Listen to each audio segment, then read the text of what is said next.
Përshëndetje, mirë se erdhët në një video të re këtu në kanalin tim. Kjo është video e parë si zyrtarisht mami, siç e shikoni edhe në sfondësh vajza ime aty. Në fakt gjatë ditës e mbaj këtu në kuzhinë me navicellën sepse e kam ekstra në fakt këtë, nuk është ajo që përdor edhe kur dal.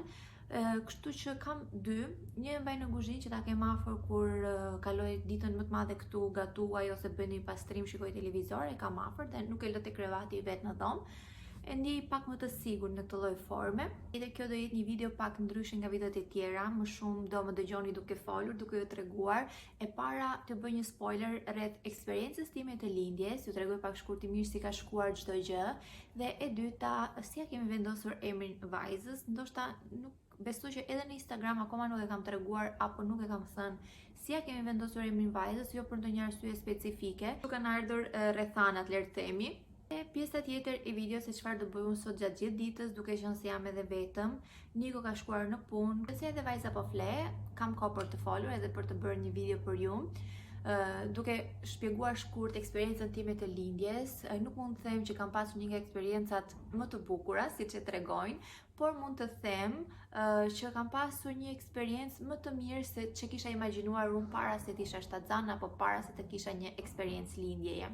Më përpara kam pasur shumë frikë, nuk e di pse, ndoshta nga video që shikoja në TikTok, YouTube, gjatë eksperiencës së lindjes, kishte gratë të cilat tregonin që shumë e dhimbshme, është e barabartë me thyrjen e kockave, apo nuk e di, teori të tilla. Nuk mund të them që është diçka super e lehtë apo është diçka që nuk është e dhimbshme, por që siç u thash, është më e lehtë se çunë e kisha imagjinuar. Kështu që gjithmonë pyesja vetëm më përpara, nëse do ishte një gjë kaq e tmerrshme, pse gra do bënin 2, 3, 4, 5 apo shumë fëmijë. Po një alternativë tjetër, duke imagjinuar si gjyshet tona kanë lindur pa pasur këto kushtet që ne kemi tani, thosha, ok, ne mund ta bëjmë dhe është akoma më e lehtë. Jam dakord edhe me këtë teorinë tjetër që gjithçka harrohet ose gjithçka të duket më e lehtë pasi mbaron, por që nuk është dhe kaq e pamundur. E them unë që kam qenë një njeri, mund të them në thonjza që kam pasur pak fobi, gjithmonë i thoja Nikos që për pjesën e fëmijëve duhet ta mendoj shumë thellë, sepse e kam frikë, më duket e pamundur, nuk do e bëj dot, por që ja që e bëra. Që thash, nuk është se kam pasur një nga eksperiencat më të bukura të lindjes, përveç faktit që si periudhë kohe ka zgjatur shumë. E gjithë procedura në total ka shkuar 36 orë. Okej, mos u tmerroni, nuk është se ishin 36 orë super të dhimbshme. Mua në fakt më ka filluar dhimbjet e lindjes në datën 10 mars, por ka qenë ora 1:30 e natës dhe kanë qenë dhimbje të papërfillshme, pothuajse nuk i ndije fare sepse vinin edhe çdo 1 orë ose më rrallë ose ndonjëherë edhe pak më afër të çrregullta, por që kanë qenë dhimbje që ishin të papërfillshme. Kështu që gjithë natën nuk është se kam pasur ndonjë problem dhe kam shkuar në spital rreth orës 7 të mëngjesit. Nuk është se kisha ndonjë dhimbje prap shumë të madhe, ka qenë çdo gjë e përballueshme. Mja frikë që unë kisha, normalisht si një njeri pa eksperiencë, kam dëgjuar që mos shkoni direkt në spital kur keni ato dhimbjet e lindjes apo duhet prisni, shumë teori të tjera që isha informuar, por prap është ajo frika se mendoja nëse mua më kanë filluar dhimbjet në orën 1:30 të natës dhe ishte ora 7 të mëngjesit, kanë kaluar goxha orë, edhe thosha nuk e di si do shkojë gjithë situata, kështu që më mirë po shkoj të informohem në çfarë faze jam, edhe të paktën të jem më e qetë, edhe kështu bëra. Kam shkuar rreth orës 7 të mëngjesit në spital, bëra vizitat, kontrollet, edhe ishte çdo gjë okay, më thanë që nuk isha gati, edhe më thanë që të vija prap në shtëpi, edhe kështu bëra. Dhe diçka tjetër, unë fakt e kam kaluar atë 40 javshin e shtatzanis, pra unë isha 41 javë e 1 ditë kur kam lindur, kam kaluar goxha, edhe ditën që unë kam lindur kisha takimin e fundit që më kishin caktuar, edhe nëse nuk do kisha dhimbjet e lindjes deri në atë ditë, do detyrohesha të bëja një lindje të stimuluar, por fatmirësisht çdo gjë erdhi gradualisht. Dhe siç po ju thoja, atë ditë që shkova në mëngjes, ishte data 10 akoma, ishte ora 7 e mëngjesit, isha tek spitali dhe çdo gjë ishte në rregull, nuk ishte momenti që duhet vinte bebi dhe jemi kthyer sërish në shtëpi. Kam bërë një dush me idenë që dushi i ngrohtë të ndihmon, edhe e bëra dushin, kam denjur pak shtrirë që të shplodhesha të mirë ato energji që do më duheshin gjatë lindjes. Dhe rreth orës 7-8 të darkës kam shkuar sërish në spital se dhimbjet filluan të shtoheshin. Nuk mund të them që ishin dhimbje shumë të forta që unë nuk mund t'i përballoja, ishin okay akoma, por që kishin kaluar shumë orë, duke qenë se më kishin filluar në orën 1:30 të mëngjesit, kështu që mua po më shtoi pak frika, duke thënë se po kalojnë shumë orë dhe ndoshta bebi po vjen. Pa në spital, më bën vizitë dhe më thanë prapë që shiko, nuk është momenti, duhet shkosh prapë në shtëpi, duhet të vish në një moment tjetër.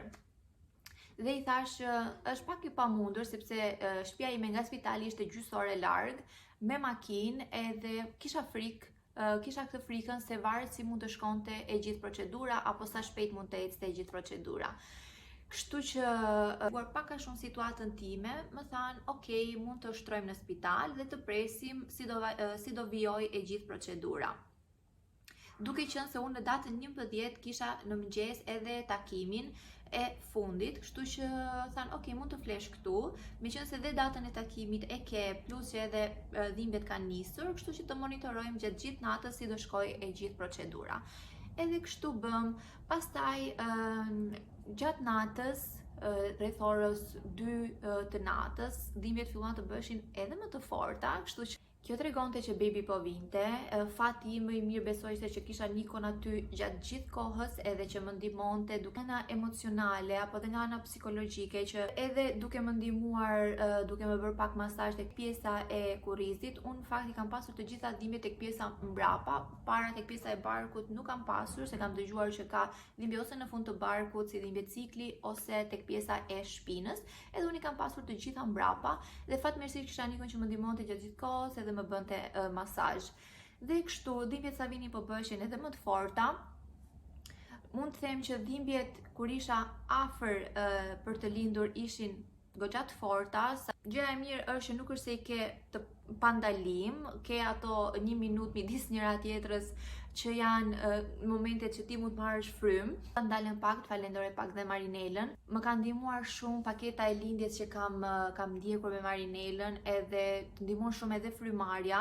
Unë mendoja më përpara që okay, do marrësh frymë, po që çfarë lidhje ka me dhimbjet thellë, nuk është se ka ndonjë lidhje shumë të madhe, por që realisht të ndihmon shumë, edhe teknika, mënyra se ti merr frymë apo momenti kur duhet marrësh frymë, edhe paketa që kam ndjekur nga Marinela më kanë ndihmuar. Kto ishte deri në këtë pikë, por që unë kam zgjedhur që të bëja edhe epiduralin, kam bërë epiduralin goxha orë para se të lindja, për faktin se unë kisha dhimbje shumë të forta, dhimbjet sikur do lindja, por që nuk ishte momenti, edhe kjo ishte, le të themi në thonjza, ajo pjesa e keqe e eksperiencës time të lindjes, që çdo gjë erdhi gradualisht, por që dhimbjet shtoheshin, edhe unë isha pothuajse në vend, baby nuk ishte momenti akoma që të dilte.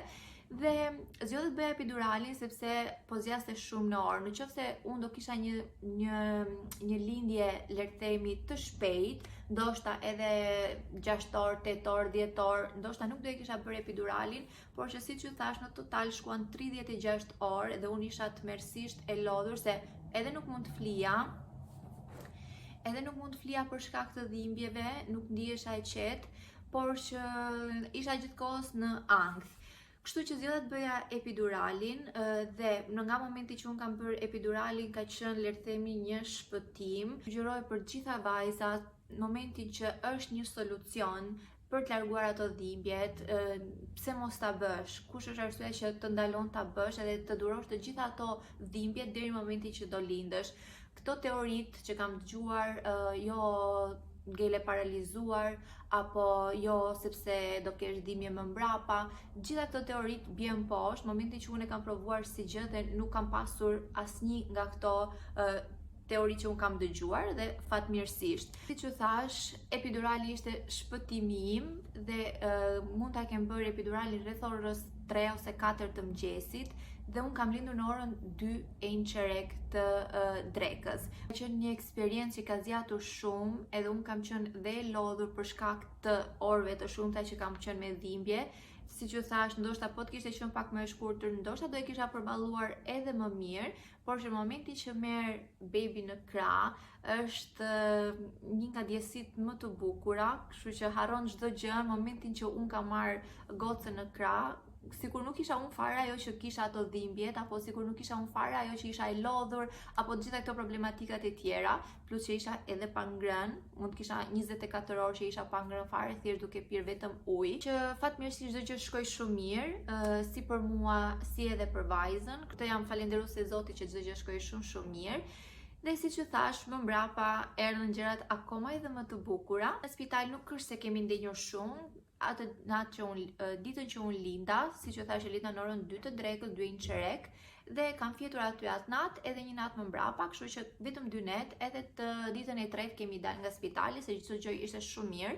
Dhe kjo ishte eksperienca ime e lindjes, edhe si që thash në fillim, më përpara se ta provoja si eksperiencë, ka qenë si traumë për mua, por që tani që e kam provuar, mund të themi që mund të bëj dhe një fëmijë tjetër, është se kam aq traumë, çdo gjë fillon dhe do mbaroj, mjafton që t'japësh vetes kurajo, je ti ajo që duhet ta ndihmosh më shumë veten tënde psikologjikisht. Sado që janë mjekët aty, apo sado që ke partnerin tënd aty gjatë gjithë kohës që të ndihmon, por je ti ajo që duhet ta ndihmosh veten tënde më shumë se çdo gjë tjetër. Unë më shumë e ndihmoja veten duke i folur me atë zërin tim të brendshëm, që nga momenti që më filluan dhimbjet e para, nuk kam qenë e panikosur. Përkundrazi, përveç faktit që mua më kishte kaluar ai 40 javorshi, edhe mezi po prisja që të lindja, por që isha gjatë gjithë kohës duke i thënë vetes që shqyr që po vinë dhimbje, dhe e mora me shumë sportivitet, dhe momentet e fundit që shtoheshin dhimbjet, i thoja Nikos që kam shumë dhimbje, por që kjo është një gjë shumë e mirë, sepse po afrohen momenti që ne do shikojmë vajzën tonë, dhe kjo ishte gjëja më e bukur, edhe gjëja që ne po prisnim, kishim 9 muaj që po e prisnim të momentin, dhe besoj që kështu duhet funksionoj, duhet i flasim gjithmonë vetes tonë në mënyrë pozitive. Se ti i flet negativisht, apo nëse ti mendon çdo gjë negativisht, nuk nxjerr asnjë gjë në dritë, nuk është se do kesh ndonjë përfitim nga kjo gjë. Kështu që më mirë shikoj anën pozitive, më mirë foli vetes tënde me atë zërin e brendshëm në mënyrën pozitive, dhe çdo gjë të shkojë mirë. Siç ju thash, çdo gjë që fillon do mbaroj, por që gjëja më e bukur është që përfundon duke marrë fëmijën tënd në krah, edhe besoj që nuk ka emocion më të madh. Është ndoshta në momentin që e përjeton, momentin që bëhesh vet mami, momentin që bëhesh vet nën, kupton dhe shumë gjëra të tjera. Kështu që kush është bërë mami aty që po shikon këtë video, besoj se më kupton shumë mirë. Kështu kjo ishte gjithë eksperienca ime e lindjes, dhe të tregoj pak edhe për historinë e emrit. Para se të isha shtatzan, e mendoja që zgjidhja e emrit do jetë super e vështirë. Do me thënë, ti do shikosh shumë emra, edhe si do e kuptosh që ky është emri i dur për fëmijën tënd, edhe gjithmonë më dukej shumë e vështirë. Si morën vesh edhe gjininë e bebit, atëherë fillova të kërkoja emrat. Në fakt kisha filluar pak më përpara, edhe kisha bërë në një blok shkrimesh 2 kolona, ku më pëlqenin disa emra djemshi, shkruaja kur më pëlqenin disa emra vajzash, i shkruaja sepse akoma nuk e dija çfarë ishte bebi. Dhe pas si mora vesh që bebi ishte vajzë, jam shumë e lumtur për këtë fakt. Ne donim që bebi të ishte vajzë, edhe kështu ndodhi. Pas unë fillova të bëja ato kërkimet e mia, besoj si çdo vajzë, për emrin e bebit, dhe kisha bërë një listë, ndoshta ju lë dhe disa këtu, disa ide për emra vajzash që unë kisha gjetur, por që duke qenë një ditë në kafe me Nikon, kam qenë shumë pak pasi kemi marrë vesh që bebi ishte vajzë, dhe Niko po i thoja, më pëlqen ky emri, dhe Niko ishte gjithkohës që okay, lezetshëm, por nuk është se më godet. Dhe tha, pse mos ja vendosim kështu? Edhe që nga i moment mund të kemi zgjedhur emrin e bebit që në muajin e 4, dhe që aty stopoi kërkimi i emrave, si nga ana ime, po edhe nga ana Nikos, por Niko nuk është se ishte shumë i përqendruar tek pjesa e kërkimit të emrit, ma kishte lënë mua në dorë këtë gjë. Dhe që nga i moment ne nuk kemi kërkuar, unë specifikisht nuk kam kërkuar më emra fare, sikur u vullos ky emri, nuk kemi bërë më kërkime. Që zgjodhi Niko ishte Aura. Aura në fakt është një emër, më pas unë bëra edhe disa kërkime në Google për ta parë edhe më shumë çfarë do të thotë si emër që të paktën të isha informuar.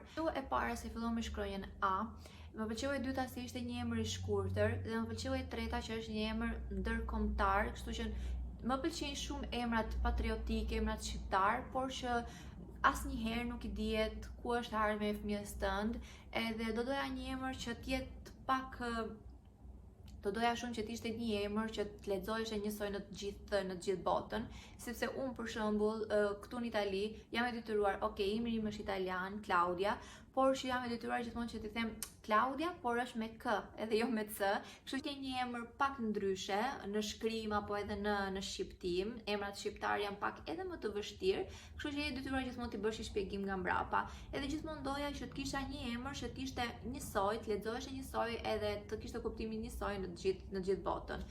Dhe kështu ndodhi, ishte emër i shkurtër, ishte ashtu siç unë e doja, nuk doja një emër shumë të gjatë. Më pëlqeu shumë emri Aura, sipas kërkimeve që unë bëra pastaj, ishte një emër që është jo shumë i vjetër. Informacioneve që mora në Google pastaj, ishte një emër që pas vitit 2020 ka filluar që të jetë më i njohur, edhe po përdoret më shumë.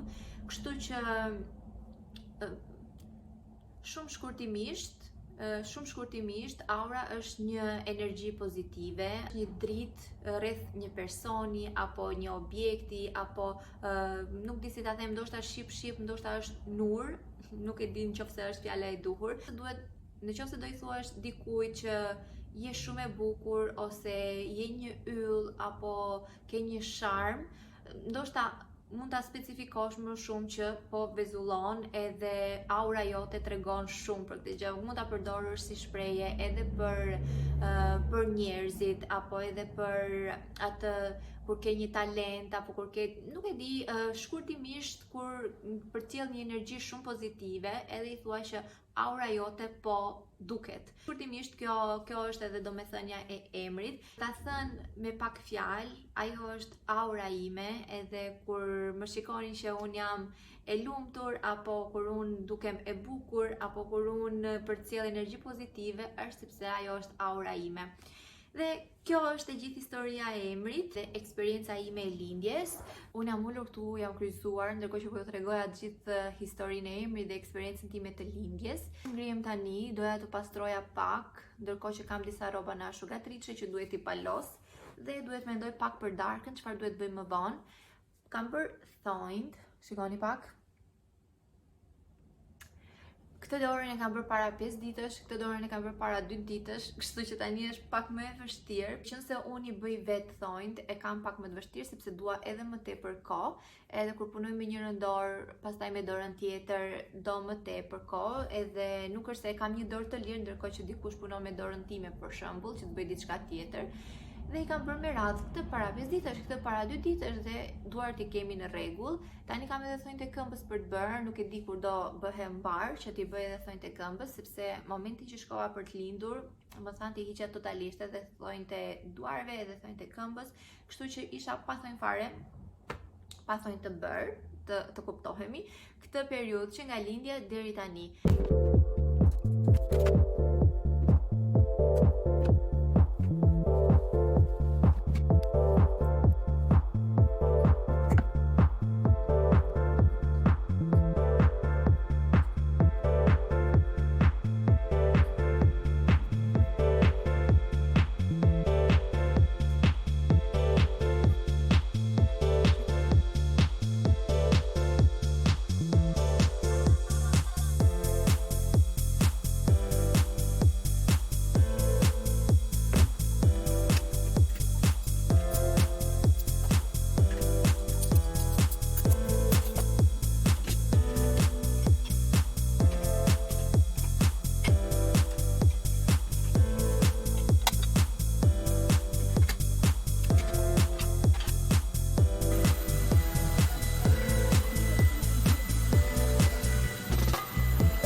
tjetër, ka ikur e gjithë dita sot, dhe pse je në shtëpi, unë nuk e ndjej fare ditën, më ikën, nga që merrem gjatë gjithë kohës me aurën, edhe në momentet që ajo flegjun përpiqem që të bëj ndonjë punë që nuk arrit ta bëj dot gjatë gjithë ditës, kështu që më ikën dita pa kuptuar. Sot siç e pat bëra pak punët, gjithashtu i bëra një dush aurës edhe e vura për të fjetur. Tani që po fle, do bëja darkën, se Niko vjen pas një orë pak a shumë nga puna, kështu që mora thjerza, doja të bëja thjerza, por problemi është që nuk kemi bukë. Mundësi do bëj makarona, por që do t'i bëj pak më vonë, nuk mund t'i bëj që tani kur të vi Niko, që mos t'i ham të ftohta.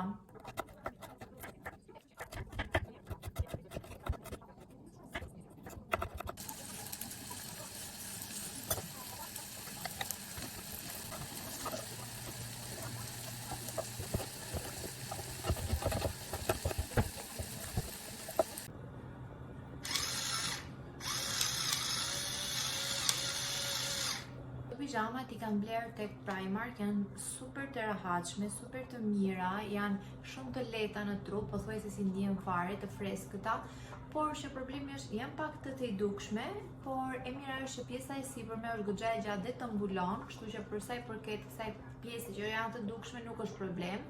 Problemi vetëm është që janë, ndoshta është materiali i tillë, unë i hekuros para se t'i vesh, mirë që kur dalin nga lavatriçe dalin super të rrullosura, por që edhe kur i vesh, momentin që unë i ngre pak krahët kështu dhe pastaj e ul krahun, shikoni pak sa super rrudha që mbahen, kështu që për këtë pjesën nuk janë shumë të mira, por që janë shumë të rehatshme në trup. Meqense i veshin vetëm në shtëpi, kështu që edhe pse kam pak rrudh, nuk është problem. Siç e pat, ju thash që nuk do i bëj thjerzat, por se përfundim po i bëj edhe thjerzat, do i bëj edhe makaronat për t'i ngrënë sot, por që thjerzat po i bëj, do t'i bëj pothuajse gjysmë gati që t'i kem për nesër, se Niko nesër ikën në punë, kështu që ikën rreth orës 1. Unë nuk kam kohë paradite që të bëj drekën që t'i përkushtohem. Më shumë e aurën dhe ndoshta kam kohë, nuk e di asnjëherë, edhe në raste që s'kemi pasur kohë kemi ngrënë gjithmonë ndonjë gjë të shpejtë para se ai të ikë. Kështu që thash, meqense aura po fle, po e bëj edhe thjerzat sot, i bëj edhe makaronat sot për darkë. Jemi në rregull nga ana e ushqimit të paktën. Po që thjerzat po bëhen, unë do të bëj edhe makaronat se pothuajse vajti ora Niko është duke ardhur. Do ta bëj edhe këtu mbylljen e videos, mos ta zgjas shumë si video këtë. Uroj duke të pëlqyer, mos harroni të më bëni një like edhe një subscribe dhe ne do shihemi te video radhës. Mua.